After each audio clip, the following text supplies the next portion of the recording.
नमस्कार मित्रों, बहुत बहुत स्वागत है आपका एल्विन क्लासेस के यूट्यूब प्लेटफॉर्म पे। हम करंट की कक्षा के साथ पुनः उपस्थित है।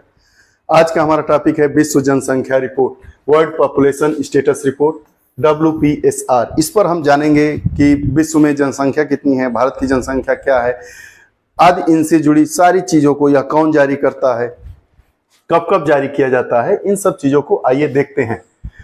हाल ही में संयुक्त राष्ट्र जनसंख्या कोष UNFPA द्वारा विश्व जनसंख्या स्थिति रिपोर्ट को जारी किया गया। तो प्रश्न पूछा जाता है कि विश्व जनसंख्या रिपोर्ट कौन जारी करता है, तो UNFPA। इसका फुल फॉर्म क्या है? संयुक्त राष्ट्र जनसंख्या कोष। यह कब जारी किया जाता है? तो प्रतिवर्ष प्रकाशित किया जाता है।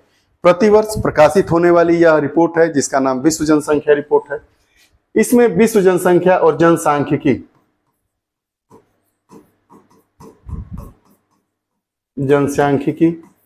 के विकासात्मक प्रवृत्तियों को शामिल करके इनका विश्लेषण किया जाता है।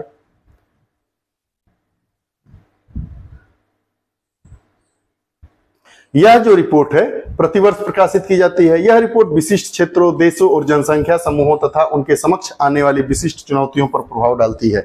यह जो रिपोर्ट आती है उसके अनुसार हम अपनी देश की व्यवस्थाओं को कैसे बनाएं, वो कैसे प्रभावित कर रही है, या क्या बेहतर है, क्या बेहतर नहीं है, उन सारी चीजों पर क्या करती है, प्रकाश डालती है यह रिपोर्ट। रिपोर्ट के प्रमुख बिंदु क्या है? जनसंख्या का अनुमान जुलाई 2023 तक चीन की 142.57 करोड़ जनसंख्या की तुलना में भारत की जनसंख्या 142.86 करोड़ तक पहुंचने का अनुमान है। जुलाई 2023 पर 11 जुलाई को विश्व जनसंख्या दिवस मनाया जाता है। तो जुलाई 2023 में भारत की जनसंख्या चीन से ज्यादा हो जाएगी, यह रिपोर्ट बताती है। USA तीसरा सबसे बड़ा जनसंख्या वाला देश होगा। तो अब अगर विश्व जनसंख्या रिपोर्ट के अनुसार हम देखें कि सबसे ज्यादा जनसंख्या जुलाई में किसकी होगी, तो इंडिया एक नंबर पे, उसके बाद चाइना और तीसरे नंबर पे USA। ये पॉपुलेशन कब? जुलाई 23। यह क्या कौन कहता है? हम नहीं कह रहे हैं, यह वर्ल्ड पॉपुलेशन रिपोर्ट WPSR की रिपोर्ट है। उसके बाद आयु वर्ग में किसकी जनसंख्या कितनी है, इसको देखते हैं। यह प्रश्न पूछा जा सकता है परीक्षा में करंट की दृष्टि से, इसलिए यह आवश्यक है।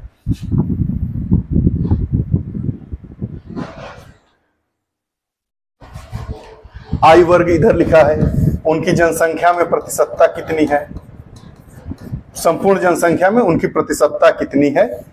तो जो 0 से 14 वर्ष की आयु वर्ग है उनकी प्रतिशतता 25% है, मतलब 1/4। 10 से 19 वर्ष के बीच कितने लोग हैं? 18%। 10 से 24 वर्ष के बीच कितने हैं? 26%। 15 से 24 वर्ष 68% और 65 वर्ष से ऊपर 7% लोग हैं। ये है आयु वर्ग के साथ साथ कितने प्रतिशत आबादी है, जनसंख्या है।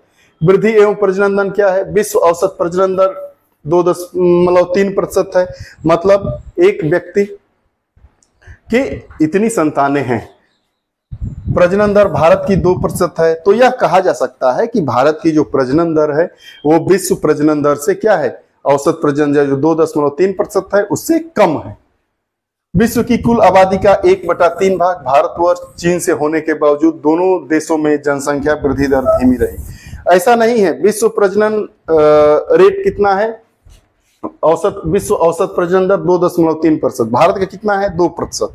तो ये कह रहा है कि ऐसी बात नहीं है कि भारत और चीन की जनसंख्या मिला दी जाए कि विश्व की 1/3 जितनी जनसंख्या है उसकी 1/3 से ज्यादा है, फिर भी यहाँ पर जो जनसंख्या की वृद्धि दर है वो कम है। यह पूछेगा कि क्या भारत और चीन की जनसंख्या वृद्धि दर विश्व की जनसंख्या वृद्धि, जो औसत जनसंख्या वृद्धि दर है उससे कम है कि ज्यादा है? तो कम है। आगे जीवन प्रत्याशा क्या है? देखिए, वैश्विक जीवन प्रत्याशा में पुरुष और महिला, तो वैश्विक में मतलब पूरे विश्व में वैश्विक बताया गया है कि 71 वर्ष पुरुष जिएंगे, महिला 76 वर्ष। भारत में वैश्विक पुरुष जीवन प्रत्याशा और भारत में औसत जीवन प्रत्याशा दोनों बराबर है, 71 वर्ष है। लेकिन महिला जीवन प्रत्याशा, औसत जीवन प्रत्याशा, विश्व की जो औसत जीवन प्रत्याशा है उससे 2 वर्ष कम है, 74 वर्ष है। ये इस आंकड़े से निश्चित ही प्रश्न पूछा जाएगा कि वैश्विक औसत जीवन प्रत्याशा पुरुष की कितनी है, 71 वर्ष। वैश्विक जीवन प्रत्याशा महिला की कितनी है, तो 76 वर्ष।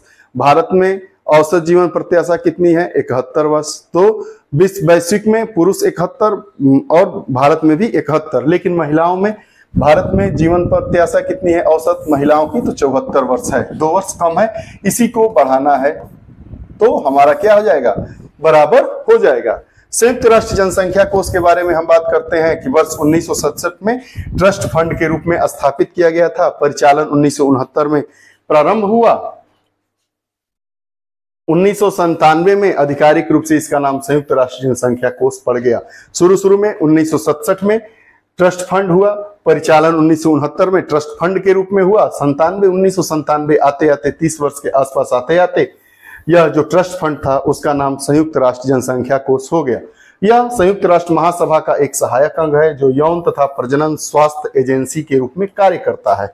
अब संयुक्त राष्ट्र जनसंख्या कोष यूएनओ की महासभा का एक अंग है, तो वो कैसे कार्य करता है, किस रूप में कार्य करता है, तो यौन तथा प्रजनन स्वास्थ्य एजेंसी के रूप में काम करता है। जो यूएनएपीएफ है को संयुक्त राष्ट्र के बजट का समर्थन प्राप्त नहीं है। ऐसा नहीं है कि संयुक्त राष्ट्र इसको बजट देता है।